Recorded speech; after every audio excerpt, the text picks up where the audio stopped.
Well, for example, we do not speak with Europeans. We don't have a dialogue, even a word.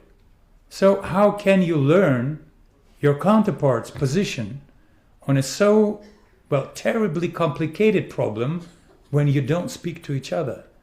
This is the greatest problem that we have. But with India, it's vice versa. India wants to listen to us. We want to explain ourselves.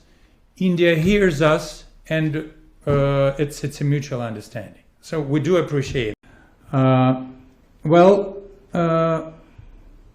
Russia and Indian relationship is not just a standard set of diplomatic protocols and trade agreements. It's more of that. It's much more important. Our bilateral relationship rests on a deep historic background of mutual understanding, of partnership, and a mutual vision of global affairs and system of global affairs based on international law, on rule of law, and ability of taking into account each other's interests. This is a very, very important characteristic of our joint vision of the global affairs. We're proud to have been shoulder to shoulder next to our Indian friends during their historic growth in the most important moments of their history. And at the same time, we are very grateful to India for a very friendly stand nowadays. A very friendly stand towards our country and towards our interaction on in bilateral and global affairs. We have mentioned the issue of tariffs already. It's rather a question of bilateral relationship between India and the United States. We cannot interfere in that, and we don't have the slightest intention in doing that. And we understand that there is a pressure.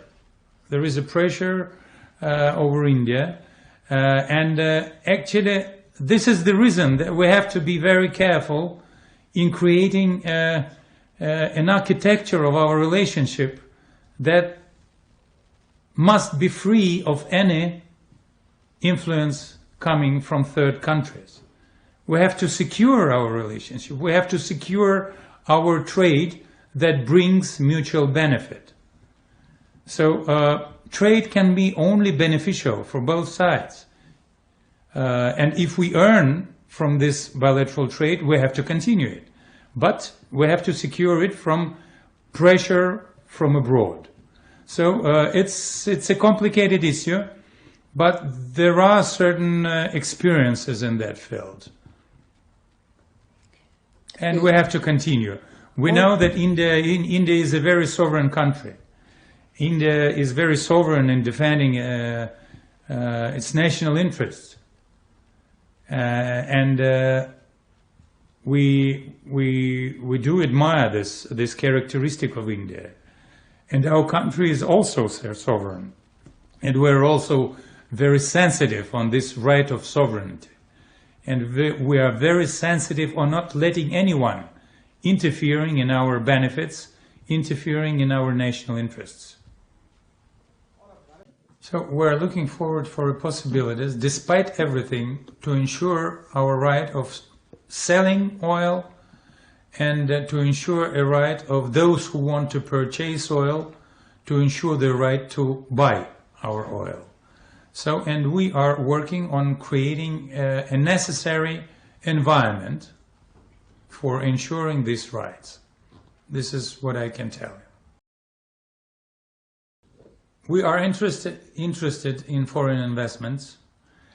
Russia is continuing to be an open country for foreign investments, and we are ready to create the most favorable conditions for investments coming from abroad and from India as well.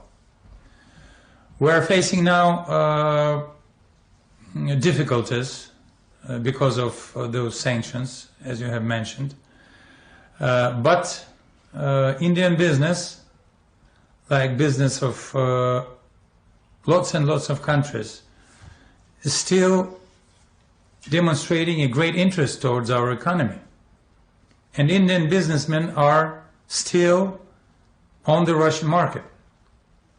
And they are continuing their presence on Russian market despite all the sanctions. We never give any details not to harm the interests of those businessmen. But they're continuing to work here, and they're continuing to benefit from their presence here. They're earning money, and they're earning good money. So Russian market can be very interesting for Indian businessmen and for Indian investors. We have to work in order to, as I have mentioned before, in order to create a system that will minimize a possibility of interference from third countries. And you have mentioned the system of exchange between banks. Well, the various methods of payments between two countries will be on the agenda. We understandably we will not be able to speak on that. We will not be able to make it public because of the reasons that you would probably understand.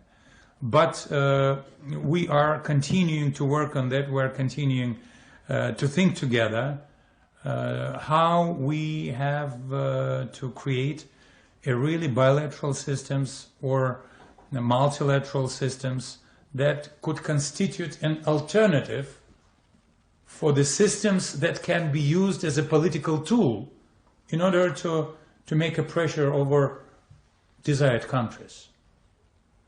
So because if a payment system is being used as a political tool or as a tool of pressure, political pressure, you have to create something new that will be free of political pressure, that will bring additional benefits to countries that use this system. This will be the case for our joint efforts.